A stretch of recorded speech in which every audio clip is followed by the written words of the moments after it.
ಇಲ್ಲಿ ನೀನು ಹೀಗೆ ಅಳುತ್ತಾ ಕುಳಿತಿದ್ದರೆ ಸತ್ತ ನಮ್ಮ ನೀಲ ಎದ್ದು ಬರುವನೇನು? ಇಷ್ಟಿಷ್ಟು ದಿನ ನಮ್ಮೊಟ್ಟಿಗೆ ನೀರಿನ ಋಣ ಇದೆಯೋ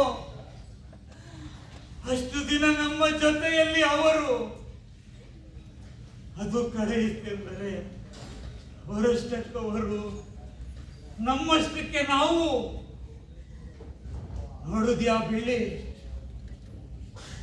ನಾವು ಹೊಲೆಯರಾಗಿ ಹುಟ್ಟಿದ್ದಕ್ಕೆ ಗೇಣಿಗೆ ಒಂದಿಷ್ಟು ನೆಲ ತಕ್ಕದಿದ್ರು ಹಾಳಾಗೋಗ್ಲಿ, ನಮ್ಮ ನೀಲ ತೋಡಿನಲ್ಲಿ ಬಿದ್ದು ಸಾಯುತ್ತಿರುವಾಗ ಅವನನ್ನು ಉಳಿಸಲು ಬಂದವನಿಗೂ ಕೂಡ ಅಡ್ಡುಗಾಲಾಯ್ತು. 1 ವರ್ಷ ಕುಲದೇವರನ್ನು ನಂಬಿ ಚನಿಯನನ್ನ ಕಳೆದುಕೊಂಡೆ. ಈ ವರ್ಷ ನೀಲನನ್ನು, ಮುಂದಿನ ವರ್ಷದ ಸರದಿ ಯಾರದ್ದೋ ಏನು. ನಾನು ಇಲ್ಲಿ ಕುಲದೇವರ ಹಿಡಿತದಲ್ಲಿದ್ದರೆ ನನ್ನ ಆಸೆ ಎಲ್ಲವೂ ಮಣ್ಣಲ್ಲಿ ಬೀಳುವುದು ನೋಡು.